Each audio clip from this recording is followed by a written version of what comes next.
હા, પાછી લાઈન કપાઈ ગઈ. ના, થઈ ગયું હવે. યશાજીમાં સંભળાય છે હવે.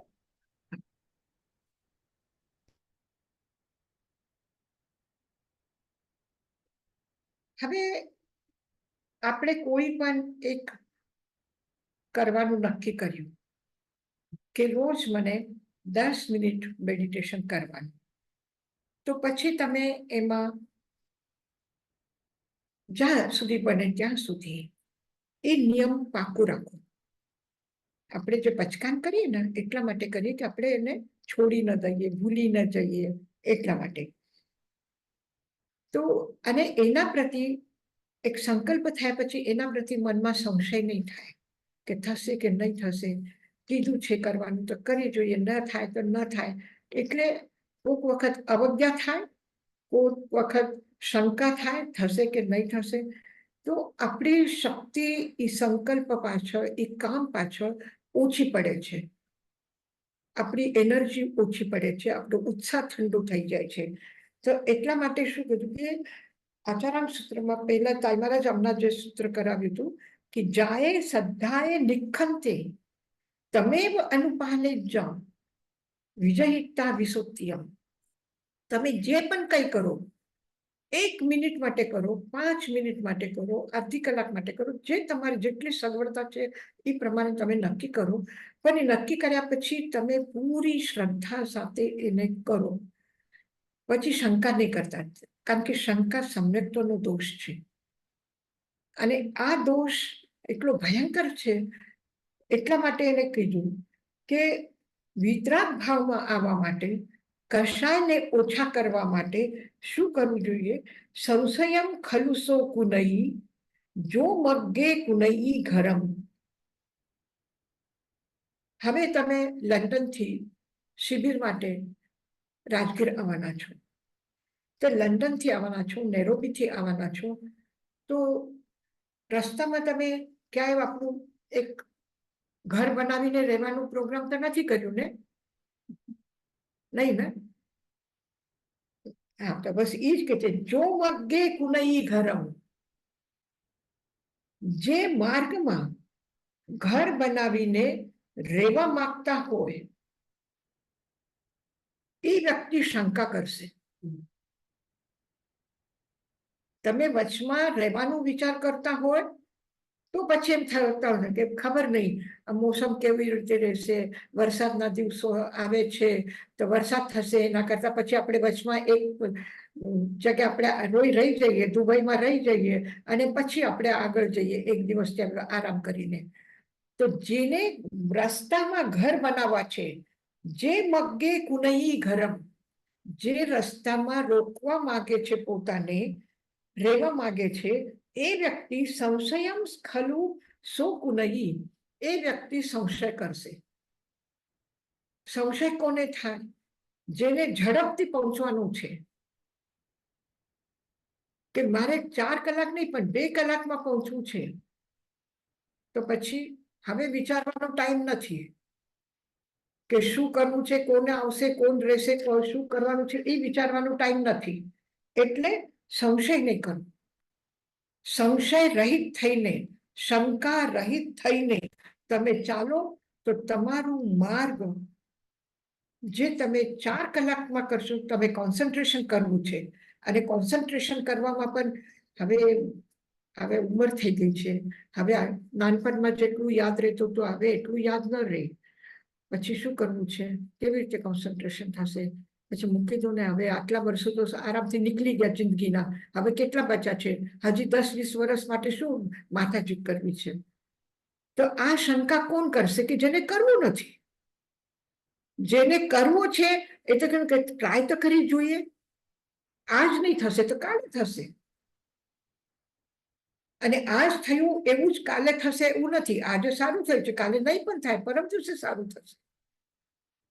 તો જે સંશયમ ખલુસો કુનઈ, એ વ્યક્તિ શંકા કરે જેને વચમાં અટકી જવાનું છે. જો અટકી નથી જવું અને સીધું સીધું પાર કરવું છે અને એકદમ સીધા પહોંચવું છે, મરુદેવી માતાની જેમ, વરુદેવી માતા કેવી રીતે પહોંચી ગયા? એવી રીતે સીધા જલ્દી ઝડપથી પહોંચવું હોય તો પછી શંકા નહીં કરું. તો સંશયમ ખલુ સોકુનઈ, સાધનામાં સંશય એ જ વ્યક્તિ કરે કે જેને માર્ગમાં અટકી જવાનું છે.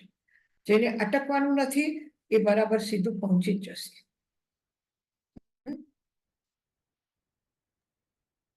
તો યશોજી મહારાજ, જે આપણે જે એકદમ દ્રઢતા જોઈએ, એકદમ સ્ટેબલ માઇન્ડ, આપણા રસ્તામાં તો ઘણું આવે, ઘણું આવે છે. ઇન્સ્ટ્રક્શન્સ આવે, ગમે તે ઘણું ઘણું ઘણું આવે. તો એ જે દ્રઢતા છે એ કેટલી પાવરફુલ હશે. પ્રતિકૂળતા પણ આવે, સારા વિચારો પણ આવે, ખરાબ વિચારો પણ આવે. સારું પણ આવશે, સુંદર ગાર્ડન આવશે અને પછી એમ થશે કે થોડી વાર આટલા સુંદર ફૂલ છે, આટલા સુંદર હવા છે, જરા 5 મિનિટ બેસી જઈએ પછી જશું. તો પ્રલોભન પણ છે, વિઘ્ન પણ છે, પ્રલોભન છે, બધું છે, પણ આપણે ક્યાંય અટકી જવાનું નથી. પછી એ કે આ અટકાવે કોણ? તો કે એક પોતાનું મન. કોન્સન્ટ્રેશન માટે સૌથી પહેલા પોતાને તૈયાર કરો. તો જો સહસ્રમ સહસ્રાનમ સંગામે દુર્જયે જીએ, એકમ જીને જ અપાનમ એસ સે પરમો જો. કે યુદ્ધમાં હજારો હજાર શત્રુઓને જીતવા કરતા બહાર ઘણા એ છે કે આ કોઈ આવીને સારું કહેશે, કોઈ આવીને પ્રશંસા કરશે, કોઈ આવીને નિંદા કરશે, કોઈ આવીને કહેશે તમે કયા ઊંધા રસ્તે જાઓ છો. ઘણા રસ્તા, ઘણા હજારો લોકો છે. આ બધાને જીતવા કરતા અને આ બધાનો વિચાર કરવા કરતા એકમ જીને જ અપાનમ, આ બધાને જીતવા કરતા, બધા શત્રુ છે બહાર. ત્યારે ઠંડી હવા જોતી હોય તો ગરમ હવા આવશે, જ્યારે ઠંડી હવા નહીં જોતી હોય ત્યારે ગરમ હવા નહીં આવે, પછી ઠંડી વધારે લાગશે. તો એવા ઘણા ઘણા બહાર નિમિત્તો છે કે જે તમને વચમાં અટકાવી શકે છે. તો એ બધાને જીતવા કરતા, યુદ્ધમાં હજારો લોકોને જીતવા કરતા એકમ જીને જ અપાનમ, તમે સૌથી પહેલા પોતા ઉપર વિજય પ્રાપ્ત કરો, તમે આત્મવિજયી થાઓ. એસ સે પરમો જો, આ સૌથી મોટી વિજય છે. હું બધાને કહું કે તારે આમ કરવું જોઈએ, તારે આમ કરવાનું, તારે આમ કરવાનું, તારે આ કર, આ કર, કોઈ સાંભળતા નથી. પછી મને પૂછે આ કેમ કામ થયું નથી? પછી હું કહું કે મારું કોઈ સાંભળતું નથી. અરે તારું કોઈ સાંભળતું નથી એના કરતા તું પેલા એ વિચાર ને મારું કોઈ સાંભળે છે, હું પણ મારું સાંભળું છું. તો પહેલા પોતા ઉપર વિજય પ્રાપ્ત કરો. કેમ એક નાની સરખી વાત કોઈ સામેવાળો વ્યક્તિ પૂછતો હોય તો મને આટલું ક્રોધ કેમ આવે? હું પોતાને સમજાવું કે મારે ક્રોધ નથી કરવું, તો હું કેમ મારી વાત નથી માનતી? પહેલા પોતાની વાત પોતે માનો, પછી બીજાને કહો કે એ વાત માને છે કે નથી માનતા.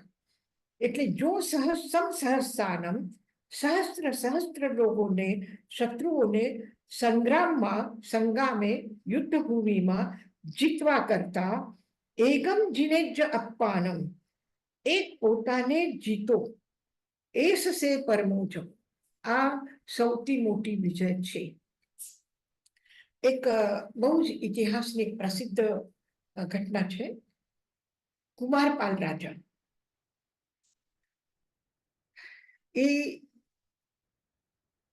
એની બેન એક દિવસ એના પાસે આવી, રડવા લાગી. તો કે શું? તો કે તારા બનેવી મારો અપમાન કર્યું. તો કે તારું બનેવી તારું કેમ અપમાન કરે?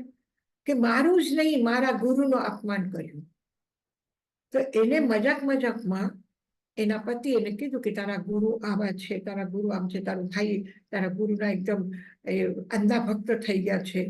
એમ થોડી અવજ્ઞા કરી આચાર્ય હેમચંદ્રની અને જૈન ધર્મની. શાકંભરી નરેશ છે એનું બનેવી.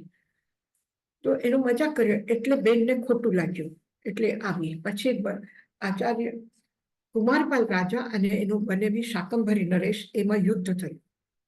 યુદ્ધ થયું તો સેનાપતિ આવીને કીધું કે શાકંભરી નરેશ તમારા બનેવી તમારા સાથે આટલા સારા સંબંધ હતા, તમે એને રાજ્યની બધી માહિતી એના પાસે છે, બધી સેનાની વ્યવસ્થાની જાણકારી એને ખબર છે, કોણ સેનાપતિ છે, કોણ યોદ્ધા સારું છે, કોણ શું કરે છે, બધું એને ખબર છે. એને બધાને પૈસા આપીને બધાને ખરીદી લીધા છે, ધન આપીને. એટલે આ યુદ્ધમાં જે આપણી સેના છે એ આપણા તરફથી નથી લડતી, આપણા તરફ ઊભી છે પણ લડે છે શાકંભરી નરેશ તરફથી, કે બધાને ખવડાવીને પોતાના બનાવી લીધા છે. તો કુમારપાલ રાજા શું કે છે એના સેનાપતિને કે કુમારપાલ કોના કેવાથી લડે છે, એને તો કોઈ ખરીદી નથી લીધું ને.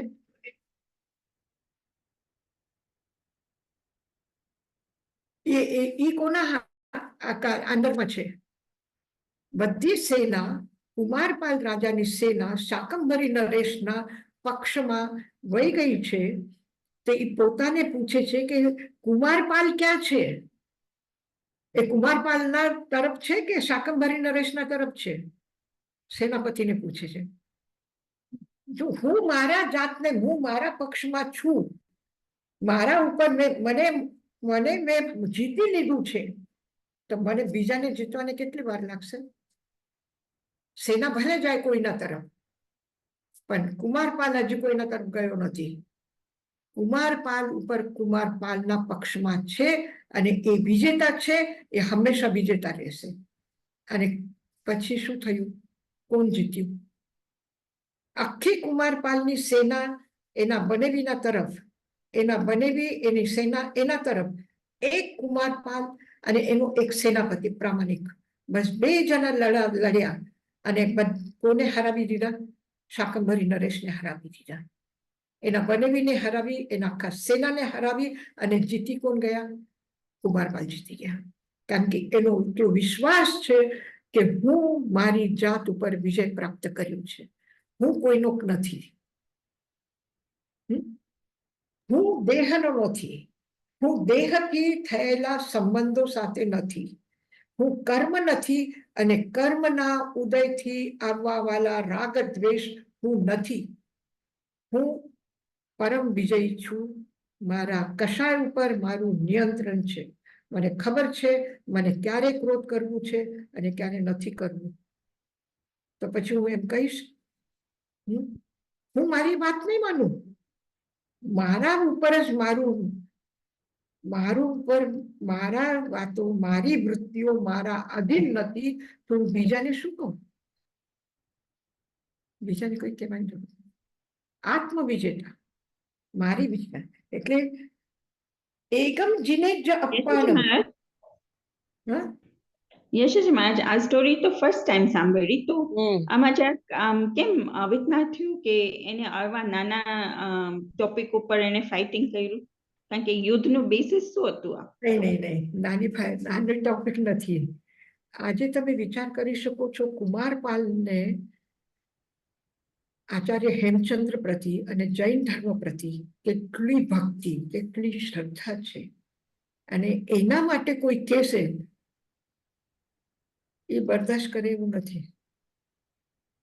પછી એને કીધું હશે એને બનેવીને, પણ બનેવી પછી પોતાના અક્કડમાં આવી ગયો હશે, જે પણ થયું.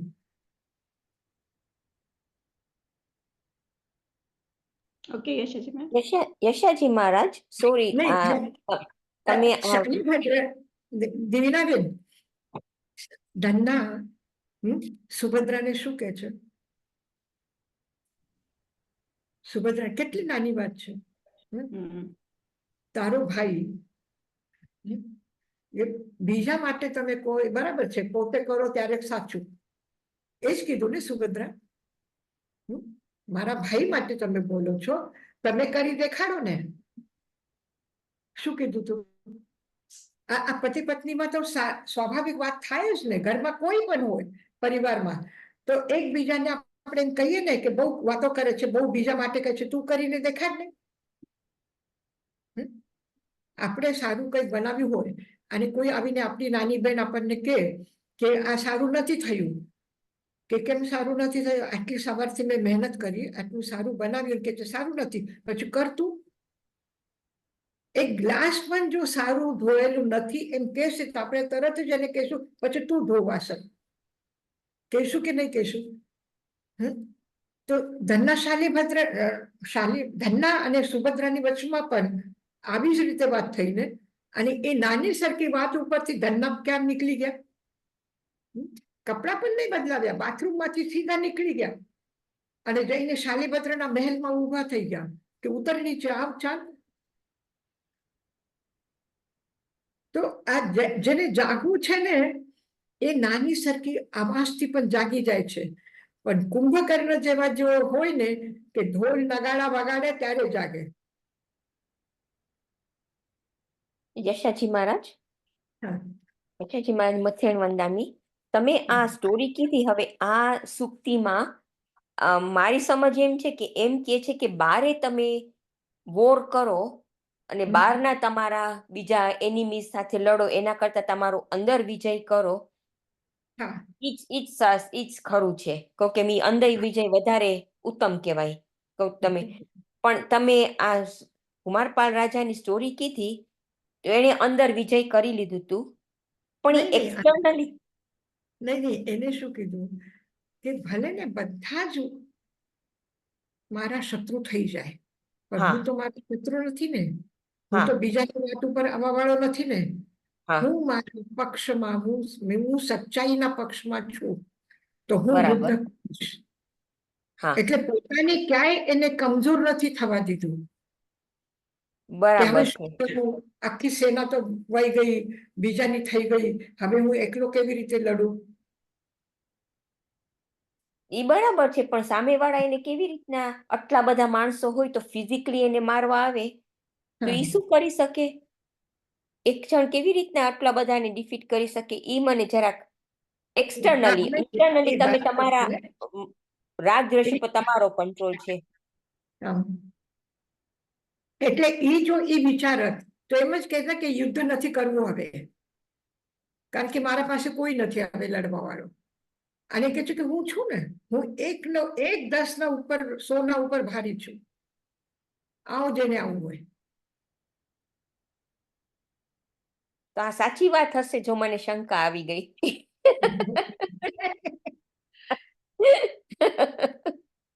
નહીં, આપણે જો કંઈક સત્ય વાત આપણે કરીએ કે ઘરમાં કંઈક આપણે સારું વિચારીએ અને એ વખત આપણી વાત ઘરમાં કોઈ સમજી ન શકે, બધા કહે છે આમ નથી કરવું, આમ નથી કરવું, આમ નથી કરવું, તો ત્યારે આપણે શું વિચારીએ? આપણે વિચારીએ કે હું જે વિચારું છું હકીકત એવી છે, સચોટ વાત ઈ જ છે અને મને કન્વિન્સ કરવું છે હવે બીજાને.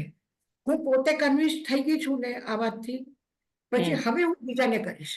પછી તમે ભલે ને સામે 10 જણા હશે એ કહેતા હશે કે આ બરાબર નથી, તો આપણે કહેશું નહીં આ જ બરાબર છે ને આ આવી રીતે બરાબર છે, આ જ કરવાનું છે. થાય છે કે નહીં થાય? હવે જો શું થયું, તો અહીંયા આપણે કેમ્પ હતું તો આગ્રાવાલાના બહેનો તરફથી કેમ્પ હતું અને હવે બહેનો કેટલું કરે ને, તો પણ 250 લોકોના ઓપરેશનની વાત હતી. એમાં હજારોથી ઉપર ઓપરેશન, લગભગ 1500 જેટલા ઓપરેશન થઈ ગયા. એ પણ બહેનો કીધું કે ના, હવે ગુરુ મહારાજ અને તમારા દરબારમાં જે આવ્યા છે દુખિયારા, એ પાછા જાય નહીં તો કઈ વાંધો નહીં, કરી લો ઓપરેશન, આપણે જેવી રીતે ગમે તેમ કરીને વ્યવસ્થા કરી લઈશું. હવે મહિલા મંડળની બહેનો કેટલું કરે તો પણ એને એટલી હિંમત કરીને આટલું કર્યું, ઓપરેશન થઈ ગયા. હવે 3-4 દિવસથી તાઈ મહારાજ કેમ્પમાં જ હતા. પહેલા આપણે ટેન્ટ લગાડીને ટુવાલ પાથરીને એના ઉપર મરીઝને 8-8 દિવસ સુડાવીને રાખતા હતા. પછી એને ખવડાવવાનું સૂતા એને બેસાડવાનું પણ નહીં, કારણ કે ઓપરેશન હાથથી કરતા હતા, ટીચીસ લેતા હતા. મશીનો આટલી બધી કંઈ ત્યારે ડેવલપ થયેલી નહોતી. ટોર્ચ દેખાડીને ઓપરેશન કરતા હતા, લાઇટની વ્યવસ્થા નહોતી. તો આવા એમાં આટલા ઓપરેશન થઈ ગયા. પણ તાઈ મહારાજને એમ થયું કે નહીં, કંઈક થવાનું છે, એટલે બધા લોકોને, મરીઝોને ટેન્ટમાંથી મકાનમાં આપણે લઈ જઈએ. હવે સ્વાગતમના આ બાજુમાં ટેન્ટ હતા અને જ્ઞાનમેરું ધ્યાનમેરુંનો મકાન હજી ત્યાં છત બની હતી, નીચે ફ્લોરિંગનું કામ થયું નહોતું, બાલુ ખાલી પાથરેલી હતી. આવા ત્યાં સુધીમાં એને પહોંચાડવાના મરીઝ લોકોને. પછી ગેસ્ટ હાઉસમાં બધા લોકોને કીધું કે તમે ભોજનાલયમાં વયા જાઓ, સુવા માટે, રહેવા માટે, તમારું સામાન બધું ભોજનાલયના હોલમાં લઈ જાઓ અને રૂમ બધા ખાલી કરો. તો રૂમમાં બધાને મરીઝને લાવવાનું. પણ બધા કે ટાઈમર્સ કાંઈ એવું છે નહીં, તમે શું કામ ટેન્ટ ખાલી કરો છો? મરીઝ બધા સૂતા છે, આરામથી સૂતા છે, કાંઈ નથી, અમે જાગીએ છીએ. તમે 3 દિવસ થયા, તમને ઉજાગરા થઈ રહ્યા છે, તમે સરખું કંઈ આરામ કરતા નથી, ખાતા નથી, તમે જઈને થોડું આરામ કરો. બધા ના પાડી. છેલ્લે એમ કીધું કે કોઈ કાંઈ બોલવાનું નહીં, જે હું કહું છું એ જ કરવાનું, બાકી બધા ચૂપ થઈ જાઓ. એકદમ ટાઈપ થઈ ગયા અને બધાને કે તું આ કર, તું આ કર, તું આ કર, કામે લગાડી દીધા. અને છેલ્લે રાતના 1 વાગે છેલ્લું મરીઝ એ લઈને આવ્યા અંદરમાં અને એટલી વર્ષે એટલો કરા પડ્યા, ટેન્ટ ઉડી ગયા, એના ટેન્ટના બાંસ હતા એ ઉડી ગયા, લાકડા, ટેબલ, ખુરશી, બધું સામાન ઉડીને કુંડ સુધી પહોંચી ગયું. આટલું તુફાન. તો આવા જ્યારે પ્રસંગો હોય અને જ્યારે એક વ્યક્તિને એમ સૂઝે છે કે નહીં, હું જે કહું છું એ જ બરાબર છે, એ જ થવું જોઈએ, ત્યારે શું થાય? મેં હાર નથી માનીને તાઈમારા શું કીધું, હું જે કહું છું એ કરું. એટલે હું બરાબર વિચારું છું એનો વિશ્વાસ હતો કે નહીં, એને કોઈના કહેવાથી હાર નથી માની. તો ઘણી વખત એવો પ્રસંગ આવે છે કે જ્યારે વ્યક્તિ કે છે હું હાર નથી માનતી ત્યાં સુધી, મન કે હારે હાર હુઈ હૈ, મન કે જીતે જીત સદા. તમારું મન જો હારી જાય તો દુનિયા તમને હરાવશે, અને તમારું મન જો નહીં હાર્યું હોય એ જીતે તો આખી દુનિયા તમને જીતવામાં મદદ કરવા આવશે. બરાબર? બરાબર. થેન્ક યુ યશાજી મહારાજ.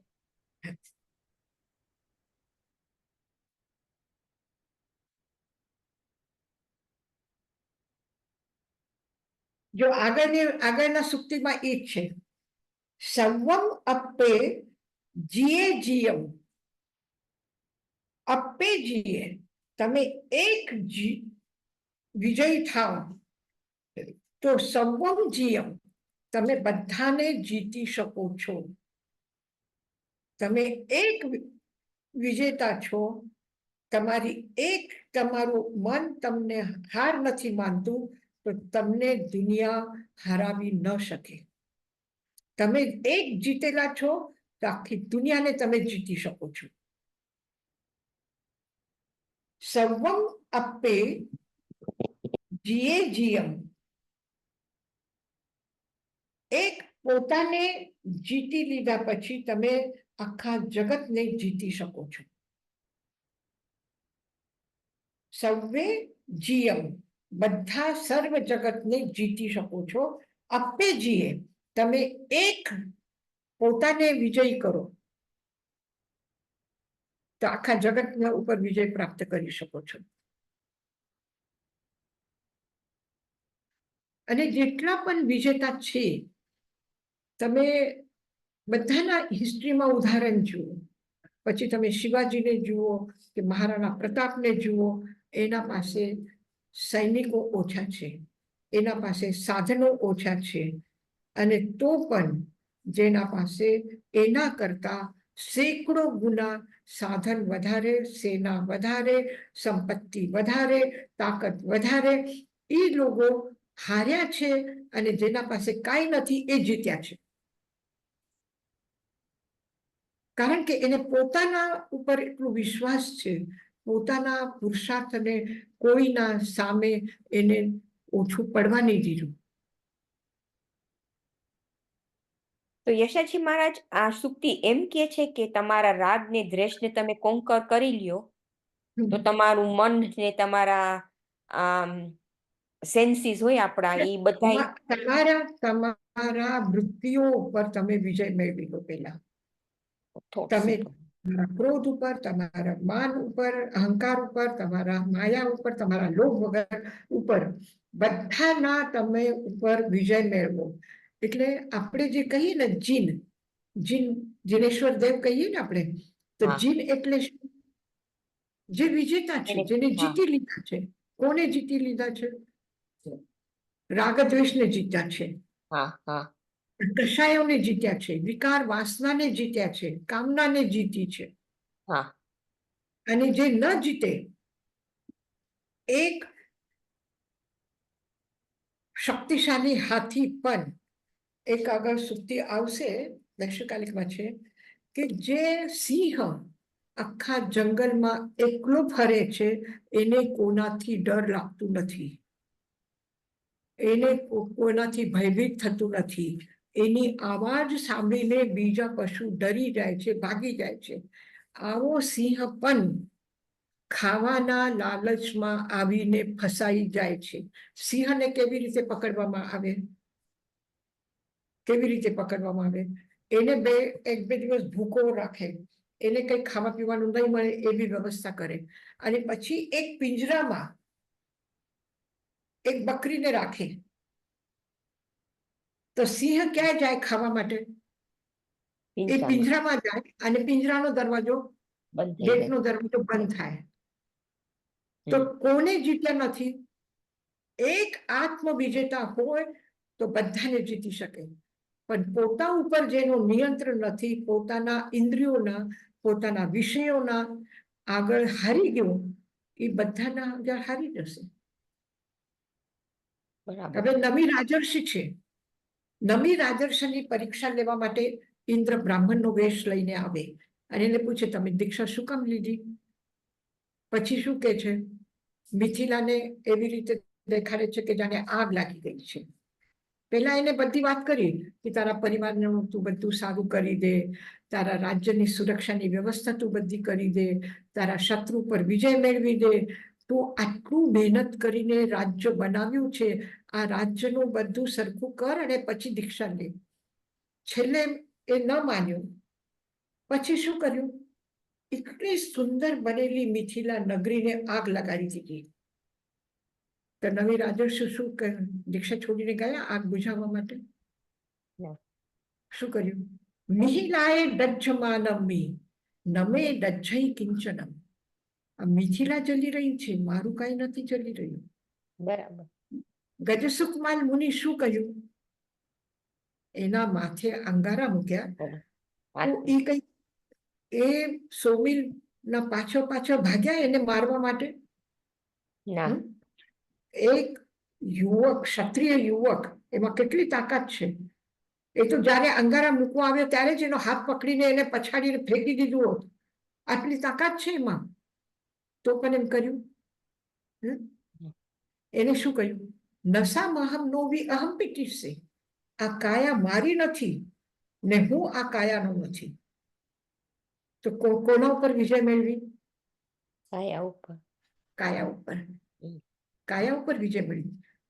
અર્જુન માલી જ્યારે જુએ છે કે મારા પત્ની સાથે 6 વ્યક્તિ ગલત વ્યવહાર કરે છે, એટલે એ 6 ને મારી નાખ્યા, અને 6 ને મારી નાખ્યા એટલું જ નહીં, પોતાના પત્નીને પણ મારી નાખી.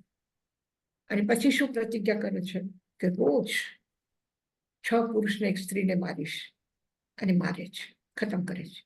આવું વ્યક્તિ જ્યારે ગોચરી માટે જાય છે રાજગૃહમાં, લોકો પથ્થર ફેંકે છે એના ઉપર, લોકો એને ગાળો આપે છે, લોકો એના ઉપર આક્ષેપ કરે છે કે આને મારા ભાઈને માર્યા છે, આને શું રોટલો આપવાનું છે? એને રોટલો અપાય? બિલકુલ નહીં, દરવાજા બંધ કરો, આ તો હત્યારો છે. તો અર્જુન માલીમાં ત્યારે તાકાત નહોતી. જે વ્યક્તિ 7 વ્યક્તિને રોજ ખતમ કરે છે, આ વ્યક્તિમાં કેટલી તાકાત છે કે ઉઠીને એક થપ્પડ માર્યો હતો, પણ કરે છે. અને પાછું પોતાના મનને કે જુઓ કેવા લોકો છે, હવે મેં સાધુના કપડાં પહેર્યા, હવે ભગવાન મહાવીરના શિષ્ય તરીકે હું એમાં સંઘમાં છું, અને હવે મને મારા સાથે કેવો વ્યવહાર કરે છે, આવી કોઈ શિકાયત કરવા ગયો મહાવીર પાસે? કોઈને એમ વિચાર્યું કે અરે આટલો હલ્લો થાય છે તો ન તો સુધર્મા સ્વામી આવે છે, ન ગૌતમ સ્વામી આવે છે, ન સંઘના કોઈ સાધુ આવે છે મને બચાવવા માટે. કોઈના પ્રતિ શિકાયત છે ને? ના. શું વિચારે છે? અધીન મનસાચરે, અંતર્ગત દશમ સૂત્રમાં છે, અધીન મનસાચરે. મનમાં કોઈ પણ દીનતા નથી, કોઈ ગ્લાની નથી, કોઈના માટે એક શબ્દ પણ શિકાયતનો કે આક્ષેપનો નથી. લોકો શું એના ઉપર આક્ષેપ કરે? એ જ કોઈના ઉપર આક્ષેપ નથી કરતો. તો એનો મતલબ શું થયો? આત્મવિજેતા, પોતા ઉપર વિજય મેળવી છે ને ત્યારે એ દુનિયામાં વિજય પ્રાપ્ત કરી શક્યા. અભિધાનમાં હા, થેન્ક યુ યશાજી મહારાજ. જો સહસ્રમ સહસ્રાનમ સંગામે દુર્જય જીએ એકમ જીનિજ અપાનમ એસ સે પરમો જવો. આ પરમ વિજય છે, પરમ વિજય છે. બીજા ઉપર વિજય મેળવો તો ઠીક છે, બીજાને એક થપ્પડ મારીને ચૂપ કર્યા, બસ આટલું જ છે. પણ પોતા ઉપર વિજય મેળવે એ હવે બીજા ઉપર ક્રોધ કરશું કે પોતા ઉપર? કોના ઉપર? બીજા ઉપર કરવું છે કે પોતાના ક્રોધને કંટ્રોલ કરવું છે? પોતાના ક્રોધને કંટ્રોલ. સર્વમ અપ્પે જીએ જીયમ, અપ્પે જીએ, પોતાને એકને વિજયી બનો તો તમે આખા જગત ઉપર વિજય પ્રાપ્ત કરી. એક પોતા ઉપર વિજય પામો તો આખા જગત ઉપર તમે વિજય પામી શકો છો.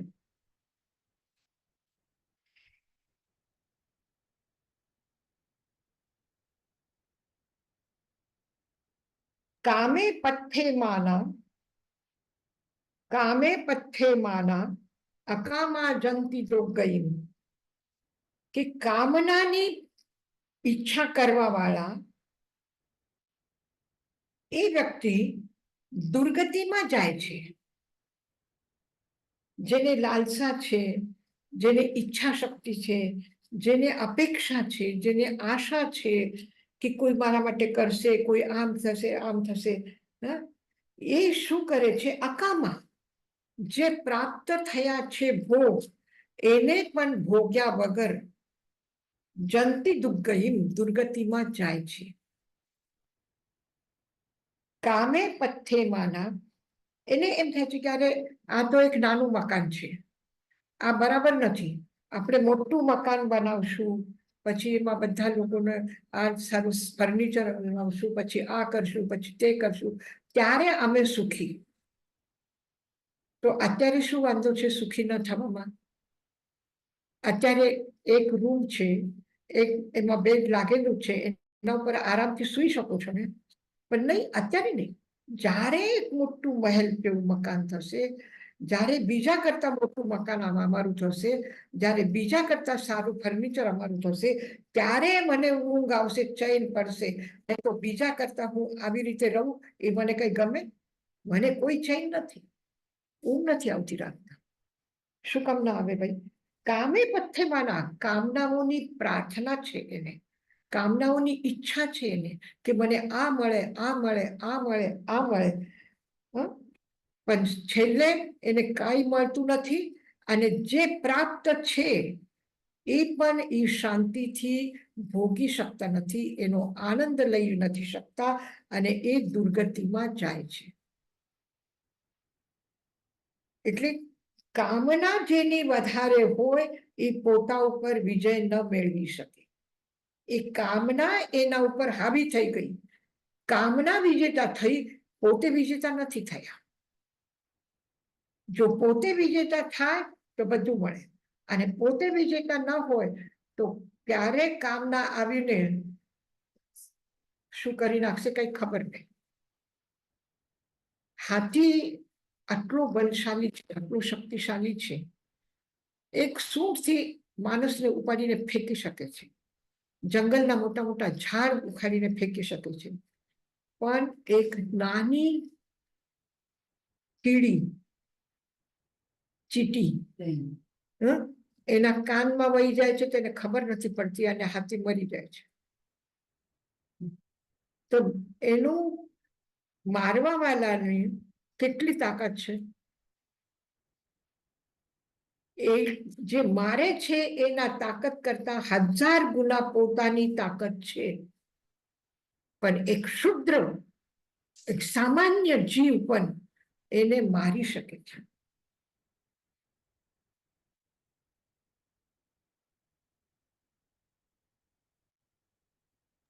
કામે પથ્થે માના અકામા જંતી દુર્ગયમ. અકામા જંતી, કામના પૂરી કર્યા વગર એમને એમ એ દુર્ગતિમાં જાય છે. કામે પથ્થે માના, જે કામનાઓની તીવ્ર અભિલાષા રાખે છે એ વ્યક્તિ કામનાના અનુસાર ભોગ પ્રાપ્ત કરે, સાધન પ્રાપ્ત કરે અને એને ભોગે, એના પહેલા જ એ દુર્ગતિમાં જાય છે. કોઈને કઈ પૂછવું છે? યશાજી મહારાજ, જ્યારે આપણે કહીએ કે આપણને વિજય પ્રાપ્ત કરવું છે આપણા ઉપર, તો ઈ એક લેવલ ઉપર ઈ બી છે ને કે આપણને જો બહુ દુખાવો હોય, ફોર એક્ઝામ્પલ, તો એમાં બી આપણે વિચાર કરી શકીએ કે આ દુખાવો છે, એને રોવાનું નહીં, પણ એની આપણે ટ્રીટમેન્ટ કરીએ, આપણે એના ઉપર થોડુંક ફોકસ એના ઉપર કરીએ, પણ એની સાથે આપણા જે મનમાં જે ઓલું ભાવ આવે, ઓલું ડિપ્રેશનનો ભાવ આવે, એવું નહીં રાખવાનું. તો એ વિજય પ્રાપ્ત થયો ને, જો આપણે એમાં અન્ડરસ્ટેન્ડિંગ હોય તો. નહીં, હવે જો એક ડોક્ટર પાસે એક પેશન્ટ જાય અને એક પેશન્ટ પોતે જુએ છે કે મને દુખાવો છે, અને એક ડોક્ટર પાસે પેશન્ટ જઈને કહે છે કે મને દુખાવો છે. હવે ડોક્ટર સામે એક પીડિત વ્યક્તિ છે, એક દુખિયારો છે, અને એને વેદના દૂર કરવી છે, એને તકલીફ એની દૂર કરવી છે. એ શું વિચારે છે કે જ્યાં સુધી મને સમજ પડે છે, જ્યાં સુધી મારું નોલેજ છે, જ્યાં સુધી હું પુરુષાર્થ કરી શકું છું, ત્યાં સુધી આ વ્યક્તિને મને સાતા ઉપજાવવાની છે, આ વ્યક્તિને મને જીવડાવવું છે. ડોક્ટર એમ જ વિચારે ને કે આના માટે હું બધું કરી ચૂકીશ, મારા તરફથી હું કોઈ બાકી નહીં રાખું, બધું એના માટે હું કરીશ. અને આપણે પણ શું કરીએ છીએ કે આ ડોક્ટર નહીં તો ઓલા ડોક્ટર, આ દવા નહીં તો ઓલી દવા, આનું નહીં અહીંયા નહીં તો ત્યાં, મારા માટે હું કોઈ બાકી નહીં રાખું, બધું કરીશ. આપણે પણ એમ જ વિચારીએ છીએ, ડોક્ટર પણ એમ જ વિચારે છે. તો ડોક્ટર પણ વિચારે છે, ડોક્ટર મહેનત કરે છે, પણ ડોક્ટર શું કરે છે? દુઃખી નથી થતા. એનું બેલેન્સ બરાબર છે, એનું દિમાગ બરાબર કામ કરે છે. નહીં તો ટ્રીટમેન્ટ કેવી રીતે કરશે? ઓપરેશન કેવી રીતે કરશે? જો ડોક્ટર પોતાનું દિમાગ સંતુલન ખોઈ બેસે તો એ ન થાય. એનું મતલબ એ જુએ છે કે આ વ્યક્તિને દુખાવું છે અને આને મને ઠીક કરવું છે, અને આપણે જોઈએ છે કે મને દુખાવું છે. આપણે પણ એમ વિચારીએ કે આ દુખાવો ક્યાં છે? આ દુખાવો આ હાથમાં છે. આ હાથમાં નથી ને, લેફ્ટ હેન્ડમાં છે, રાઈટ હેન્ડમાં નથી. લેફ્ટ હેન્ડમાં છે, પગમાં નથી. લેફ્ટ હેન્ડમાં છે, મોઢામાં નથી. હા, દુખાવો ખાલી હેન્ડમાં છે. હાથ એટલે શું છે? આ શરીર છે, શરીરમાં દુખાવો છે. તો હું મારું ધ્યાન બીજું આટલા બધા લોકો મારી સેવા કરે છે એને ધન્યવાદ હું આપું. આટલા બધા લોકો મારા માટે ખર્ચો કરે છે, એ કેટલું મહેનત કરે છે, કેટલી ભાવના રાખે છે, તો એના માટે હું પ્રમોદ ભાવ મારા મનમાં હોવું જોઈએ કે નહીં? એને હું ધન્યવાદ આપું કે નહીં? એના માટે સારું વિચારું કે નહીં કે ભગવાન એને કોઈ દિવસ દુખાવો ન થાય, ભગવાન એને હંમેશા સાતા રહે. આટલી સદભાવના આપણા મનમાં આપણે લાવી શકીએ નહીં. તો જ્યારે આપણે આ સદભાવના જ્યારે લાવીએ ત્યારે દુઃખની અનુભૂતિ ઓછી થઈ જાય છે. કવિધાનમાં મને દુખે છે, મને દુખે છે, મને દુખે છે કરીને એક નાનું સરખું દુખાવો છે, એક ટ્રાયનગલ લઈ લઈએ તો માથાનો દુખાવો મટી જશે. એના માટે હલ્લો કરી મૂકું છું કે દુખે છે, દુખે છે, દુખે છે. મારું ઓપરેશન થયું હતું અને એક રૂમમાં હું હતી, બીજા રૂમમાં એક બીજું પેશન્ટ હતું. આખી રાત રાડો પાડી, ડોક્ટર મર ગયા, ડોક્ટર મર ગયા, ડોક્ટર મર ગયા. તો ડોક્ટર આવીને કહે છે કે ક્યાં મર્યું? હું તો જીવતો છું. હવે જો ઈ કહે છે કે હું મરી ગયો નથી બોલતો. આ દુખાવામાં પણ ડોક્ટર મરી ગયા, ડોક્ટર મરી ગયો, ડોક્ટર મરી ગયો. હું મર્યું છું એમ નથી કે. તો હું ખાઈ ગયો અને એ બોલે છે. ડોક્ટર એના પાસે જઈને કેટલું મજા લે છે. ડોક્ટર એનું ખોટું નથી માનતા, એને ખબર છે દુખાવો છે, એ રાડો પાડીને બોલે છે, એ દુખિયારો છે. એટલે કે અરે બાબા, હું મરી જઈશ તો તારો ઈલાજ કોણ કરશે? હું નથી મર્યો, જો આવું જીવતો છું, હું તારી પાસે આવ્યો છું, તને ઠીક કરું છું, હમણાં ઠીક કરું છું. તો બસ આટલું જે ફેર આપણે આપણા સાથે પણ થોડું કરીએ ને તો દુખાવો ઓછો થઈ જાય. પણ છે, થઈ જશે. જ્યાં સુધી વેદનીય કર્મનો ઉદય છે ત્યાં સુધી વેદના રહેવાની છે. પછી આ રાડા પાડીને, આ દુઃખી કરીને, બીજાને દુઃખી કરીને શું ફાયદો? બીજાને આપણે કે તે આમ ન કર્યું, તે આમ ન કર્યું, તે આ ડોક્ટરને ન બોલાવ્યા, ઓલા ડોક્ટરને ન બોલાવ્યા, કેમ ખબર નથી પડતી, કેમ એટલું નથી ખબર પડતી, હું બધા માટે કરું છું, મારા માટે કોઈ ન કરે. આ બધું વિચારવાની જરૂર શું છે? આ વિચારીને આપણે પણ દુઃખી થઈએ, બીજાને પણ દુઃખી કરીએ. આપણે કઈ આ વિચારીને બહુ સુખી નથી થતા, અને સુખનો રસ્તો આપણે બંધ કરીએ છીએ. કારણ કે એમાંથી નવા દુઃખ, અસાતાના કર્મનો ઉદય આવે અને એમાં અશુભ વિચાર કરીને હજી વધારે વેદનીય કર્મનું ઉપાર્જન કરી રહ્યા છે. આપણે બીજાને જે તકલીફ આપે છે એ વેદનીય કર્મનું ઉપાર્જન કરે છે.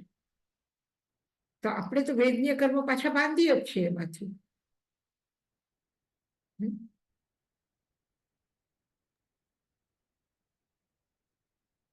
થેન્ક યુ યશાજી મહારાજ. એક રાજા જનક છે, એને છે ને એકદમ સપનું જોયું. સપનું જોયું તો સપનામાં શું જોયું કે એક જણ ખૂબ રસોઈ, મોટી રસોઈ બનાવી, ખૂબ મોટા મોટા વાસણ ખાવા પીવાના તૈયાર કર્યા અને બધા ગરીબોને બોલાવીને, બધા ભિખારીઓને એ ખવડાવે છે. રાજા પણ એમાં એક ભિખારી છે, એકદમ લાસ્ટમાં ઊભો છે. બધા ભિખારી લોકો આગળ જાય છે, ખૂબ મોટા મોટા વાસણ લઈ જાય છે, ખૂબ ખાય. ઓલો બિચારો લાંબેથી જુએ છે, મારું નંબર ક્યારે આવશે, મારું નંબર ક્યારે આવશે. એવું ન બને કે બધા લઈ જાય, બધું ખૂટી જાય અને પછી મને કાંઈ ન મળે. એવું તો નહીં થશે ને, એવું તો નહીં થશે. એક તો ભૂખ લાગી, એક તો ભિખારી, પછી રડવા બેસ્યું કે મારું શું થશે, મારું નંબર વારો આવતો નથી. એ બિચારો વચમાં ઘૂસવા જાય છે તો લોકો એને ધક્કો મારીને હજી પાછળ મોકલે છે. એટલું હેરાન થઈ જાય છે. જેમ તેમ કરીને એ પહોંચે છે તો ઓલો માણસ કહે છે કે બધા વાસણમાં બધું ખાવાનું ખતમ થઈ ગયું. તો કે અરે ભાઈ, થોડી તો દયા કર મારા ઉપર. વાસણ પોછીને જે પણ થોડું ઘણું મળશે એ તો મને આપ. તો બિચારો એ વાસણ પોછીને જેટલું એને મળે છે ખાવાનું એટલું કરશે. એનો નાનો વાટકો હતો, ભરી ગયું. એમાં નાનો વાટકો એનો લઈને જાય છે ખાવા બેસવા માટે. ત્યાં એક કૂતરો આવે છે, એકદમ જોરથી ઝડપ મારે છે અને હાથમાંથી વાટકો લઈને ભાગી જાય છે અને એની ઊંઘ ખુલી જાય છે. રાજાની ઊંઘ ખુલી ગઈ અને પછી અરે, હું ક્યાં છું? અત્યારે તો હું તો ત્યાં ભીખ માંગતો હતો, ખાવાની મને આટલી ભૂખ લાગી હતી અને મારા હાથમાં વાટકો હતો ને એ વાટકો ક્યાં ગયું? અને ખાવાનું ક્યાં ગયું? અને હું આ તો સારા પલંગ ઉપર છું. પછી એને ધ્યાન કે અરે, હું તો સપનામાં જોયું. પછી કહે છે કે સાચું શું છે? હું ભિખારી છું કે હું રાજા છું? શું છે સાચું? સાચું શું છે? મને મારી દુખે છે કે મને વેદના નથી? શું સાચું છે? જ્યાં સુધી આ શરીરના સાથે જોડાયેલા છું, જ્યાં સુધી આ શરીરની ઊંઘ છે, ત્યાં સુધી એ લાગે છે કે હું ભિખારી છું. અને જ્યારે ઊંઘ તૂટી જશે ત્યારે શું લાગશે કે હું તો રાજા છું. શું સાચું છે? બંને સાચું છે. ભિખારી છે એ પણ સાચું છે અને રાજા છે એ પણ સાચું છે. દેહમાં છો ત્યાં સુધી વેદના છે અને થોડું દેહથી નવી રાજર્ષિની જેમ વેદના પણ તમે વંદનીય બનાવી શકે છે. વેદના પણ વંદનીય બનાવી શકે છે. વેદનામાંથી બીજે તમને પગે લાગશે એવા તમે થઈ શકો છો. દરેક વાતમાં શરીરની જ વેદના છે એવી નહીં, મનની વેદના હશે તો પણ, મનની પણ ઘણી વેદના છે. મનની પણ થોડુંક એકલા બેસો, યાદ આવશે બધું, કોને શું કહ્યું, કોને કહે, પછી આંખમાં એટલા આંસુ આવશે કે બસ. મનની વેદના પણ કોઈ ઓછી નથી. શરીરની તો જ્યારે વેદના હોય ત્યારે હોય છે, પણ મનની વેદના તો હંમેશા, જ્યારે તમે થોડુંક ઢાંકણું ખોલો, થોડું કપડું હટાવો, એ આવી ગઈ સામે. તો પછી આ વેદનામાંથી પણ મુક્ત થવું છે. અને વેદનામાંથી મુક્ત ત્યારે જ થશું કે જ્યારે વિચારશું કે આ અલગ છે, આ હું નથી. આ હું નથી.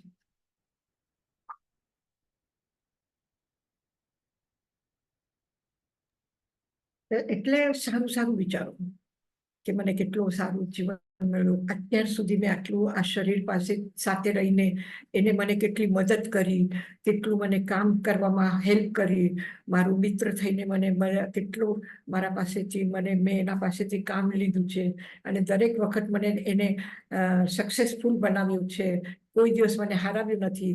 અને હવે થોડું દુખે છે તો મારે ચાલો ને થોડું એની સારવાર કરી લઉં, થોડું એને બામ લગાડી દઉં, થોડી એને દવા આપી દઉં, થોડું સારું ડોક્ટરને દેખાડ્યું. હા બોલ, હવે તને બરાબર છે? પછી એના સાથે વાતો કરો, એની સાથે વાતો કરો. કેમ હાથી ભાઈ બરાબર છો કે નહીં તમે? કેમ પગ ભાઈ તમને સારું છે ને?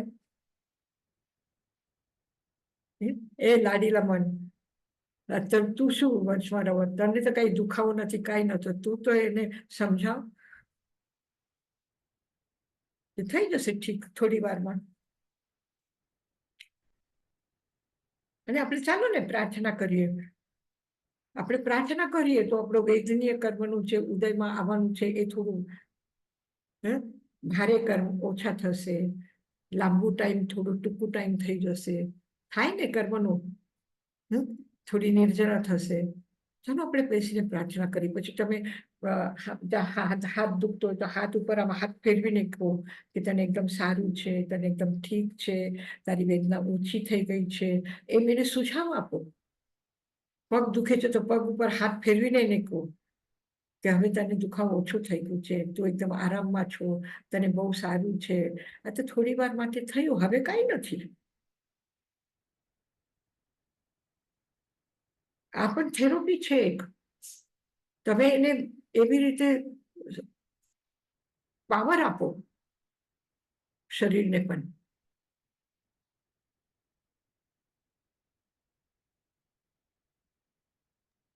એકદમ સાચી વાત છે.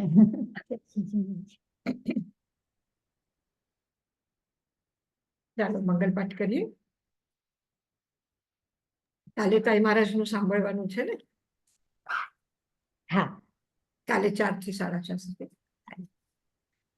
નમો અરહંતાનં, નમો સિદ્ધાનં, નમો આયર્યાનં, નમો વચ્છાયાનં, નમો લોયે સવસાભુનમ, એસો પંચનમોક્કારો સર્વ પાવપનાસનો, મંગલાનં ચ સર્વેસિં પરમં હવૈ મંગલમ.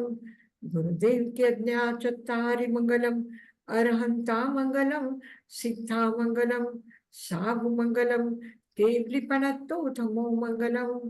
चत्तारि लोगुत्तमा, अरहंता लोगुत्तमा, सिद्धा लोगुत्तमा, साहु लोगुत्तमा, केवलिपनत्तो धमो लोगुत्तमो. चत्तारि शरणं प्रवज्जामि, अरहन्ते शरणं प्रवज्जामि, सिद्धे शरणं प्रवज्जामि, સાહુ શરણમ પવચ્છામિ કેવલી પન્નતમ ધમ્મમ શરણમ પવચ્છામિ.